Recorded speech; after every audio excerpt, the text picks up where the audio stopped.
कानपुर बिजली आपूर्ति company KESCO में हुए 1.68 करोड़ रुपए के घोटाले का खुलासा पुलिस कमिश्नरेट कानपुर नगर की क्राइम ब्रांच की साइबर सेल, स्वॉट व सर्विलांस टीम ने कर दिया है। घोटाला करने में शातिरों ने पेमेंट गेटवे के यूआरएल में बदलाव करके पैसे ट्रांसफर किए हैं। साइबर सेल ने मामले की जांच में एक तार को जोड़ते हुए ठगी के पूरे नेटवर्क को तोड़ते हुए पूरे मामले का राजफास कर दिया है। साइबर सेल की टीम ने अब तक 6 अभियुक्तों को गिरफ्तार करते हुए करीब 90 लाख रुपए की बरामदगी भी कर ली है। अब तक की जांच में कुछ और नाम भी प्रकाश में आए हैं, जिनकी गिरफ्तारी के लिए टीमें अलग अलग जनपदों में दबिश दे रही हैं। खुलासा करने वाली टीम को पुलिस आयुक्त बीपी जोगदंड द्वारा 1-1 लाख रुपए के 2 इनाम देने की घोषणा की है। केस्को के उपभोक्ता अपने बिजली के बिलों का भुगतान आईसीआईसीआई बैंक के गेटवे के माध्यम से ऑनलाइन करते हैं। भुगतान के बाद आईसीआईसीआई बैंक केस्को के खाते में धनराशि भेजता है। बीते दिनों जब केस्को ने भुगतान का मिलान किया तो पता चला कि 18 जून से लेकर 16 जुलाई तक करीब 1905 उपभोक्ता द्वारा जमा किया गया करीब 1.68 करोड़ रुपए केस्को को मिला ही नहीं। इस पर केस्को की तरफ से ग्वालटोली थाने में मुकदमा दर्ज कराया गया।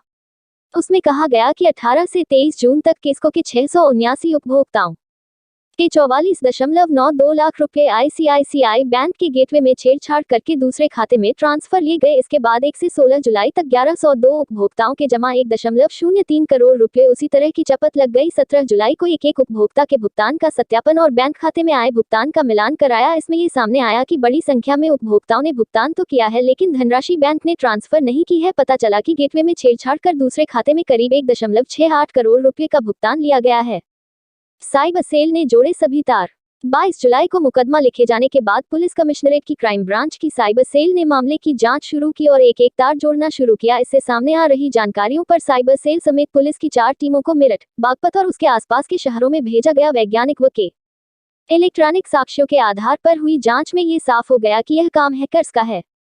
हैकर्स हर 1-2 घंटे बाद केस्को के गेटवे के यूआरएल में छेड़छाड़ करके ऑनलाइन जमा हो रही धनराशि को अपने खाते में ट्रांसफर कर रहे थे। ये खाता आईसीआईसीआई बैंक के जनपद बड़ौद की शाखा में केस्को इलेक्ट्रॉनिक के नाम से खुले कट अकाउंट में भेजा और वहीं से निकाला जा रहा है। ये कट अकाउंट बागपत निवासी सुमन पत्नी योगेंद्र के नाम पर खुला है। पूरे खेल में एक सॉफ्टवेयर इंजीनियर का प्रमुख रोल है, जिसने गेटवे का यूआरएल चेंज कर पैसा ट्रांसफर किया है।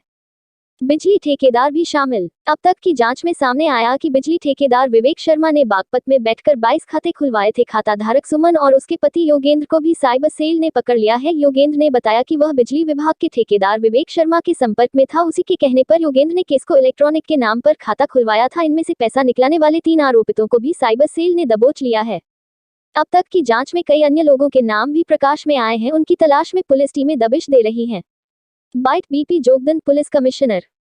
आप सभी अवगत हैं, केस्को द्वारा थाना ग्वालटोली में एक 409 का अभियोग पंजीकृत कराया गया था, जिसमें जो केस्को का आईसीआईसीआई बैंक द्वारा जो पेमेंट गेटवे मेंटेन किया जाता है और केस्को की वेबसाइट पे जाके जो उपभोक्ता अपने बिजली के बिल का भुगतान करते हैं, उसके रिकन्सिलिएशन में केस्को को कुछ धनराशि अप्राप्त होने की शिकायत मिली थी। आईसीआईसीआई बैंक का ये पेमेंट गेटवे था, तो मूल रूप से जो मुकदमा ग्वालटोली थाने में लिखा गया था वो आईसीआईसीआई बैंक के विरुद्ध लिखा गया था, उनके प्रबंधकों के विरुद्ध लिखा गया था। आईसीआईसीआई बैंक द्वारा जो पेमेंट गेटवे से धनराशि किस अकाउंट में गई, इसके बारे में जानकारी करके जिन अकाउंट्स में ये धनराशि गई थी उन अकाउंट होल्डर्स के खिलाफ थाना कोतवाली में अभियोग पंजीकृत कराया गया था। ये दोनों थाना ग्वालटोली और थाना कोतवाली, इनमें जो मुकदमे लिखे गए उनकी विवेचना संबंधित थानों से हो रही थी, लेकिन इसमें हमारे क्राइम ब्रांच की जो साइबर टीम है, साइबर सेल है, उसको इस दोनों घटनाक्रम में केसेस को वर्कआउट करने के लिए लगाया गया था। साइबर टीम जो क्राइम ब्रांच की है उसके एडिशनल डीसीपी श्री मनीष सोनकर और उनके साथ में 4 टीमें अलग अलग लगी थी। इनके द्वारा अथक प्रयास करके जो 1.48 करोड़ की जो ओरिजिनल एफआईआर में धनराशि गायब होने की शिकायत थी, उसकी बृहद विवेचना करते हुए इसमें 6 अभियुक्तों को अब तक गिरफ्तार किया है और इन 6 अभियुक्तों से विभिन्न खातों में जो उपभोक्ताओं की धनराशि डाइवर्ट हुई थी, उस धनराशि में से 90 लाख रुपया कैश बरामद किया है। इस धनराशि से अभियुक्त गणों द्वारा जो पैसा यूटिलाइज किया गया था, गाड़ियां खरीदी थी, वो 2 गाड़ियां भी बरामद की है। ये काफ़ी हाई एंड गाड़ियां हैं और इस पे भी लगभग 30-40 लाख रुपए का व्यय किया गया है। विवेचना में अभी तक जो कार्रवाई हुई है, जो अंतिम रूप से जिनके खातों में ये पैसा गया है, उन खातों को फ्रीज करा के उनसे ये रिकवरी हुई है। जो पेमेंट गेटवे के साथ छेड़छाड़ हुई है, इसकी विवेचना भी प्रचलित है। इसमें कई नाम हमारे रडार पे हैं, उनके संबंध में विवेचना प्रचलित है। और जो ये सॉफ्टवेयर के साथ छेड़छाड़ करके जो पेमेंट गेटवे से अमाउंट डाइवर्ट किए गए हैं, इसमें जो लिप्त अभियुक्त होंगे उनके विरुद्ध भी भविष्य में हम कार्रवाई करेंगे। देखिए, अभी जो 6 अभियुक्त पकड़े गए, जैसा मैंने बताया, जो अंतिम रूप से बेनिफिशियरीज रहे हैं, जिन्होंने ये खाते खुलवाए, खातों में पैसा डलवाया और खातों से पैसा विड्रॉ करके यूज़ किया उसको, उन लोगों को हमने पकड़ा है। इनसे कई हमें अहम ये मिले हैं, सूत्र मिले हैं। उनके संबंध में अभी विवेचना प्रचलित है। विवेचना के इस स्टेज पे हम और ज़्यादा जानकारी इस प्रेस कॉन्फ्रेंस में देना विवेचना के हित में नहीं है। समय के साथ हम जैसे ही प्रगति करेंगे, आपके सम्मुख आके फिर वो बातें बता देंगे। देखिए, इसमें केस्को के द्वारा जो उनकी वेबसाइट मेंटेनेंस करने के लिए एक कंपनी है, उस कंपनी के लॉग्स, उस कंपनी के इंजीनियर्स और जो इसके मेंटेनेंस में जुड़े हुए लोग थे, वो अभी विवेचना के दायरे में है। विवेचना इनके विरुद्ध प्रचलित है। देखिए, मास्टरमाइंड एक रांची का है, वो उसके लिए गिरफ्तार करने के लिए टीम गई हुई है।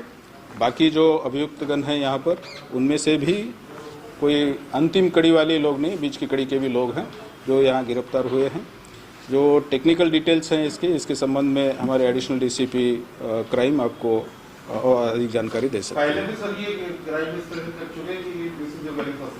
नहीं, ये अभी जो केस्को का मुकदमा हमने वर्कआउट किया है, इस मुकदमे की विवेचना में अब तक इसके पहले कोई इन्होंने ऐसा कार्य किया होगा, इसके संबंध में पुष्ट कोई सूचना प्राप्त नहीं हुई है। बैंक के अलावा भी कोई गेटवे चेंज कर सकता है?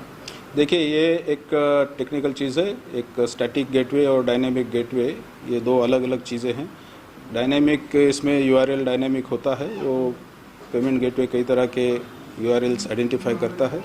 इसमें मेनली छेड़छाड़ यूआरएल के साथ हुई है। इसके संबंध में अभी विवेचना प्रचलित है।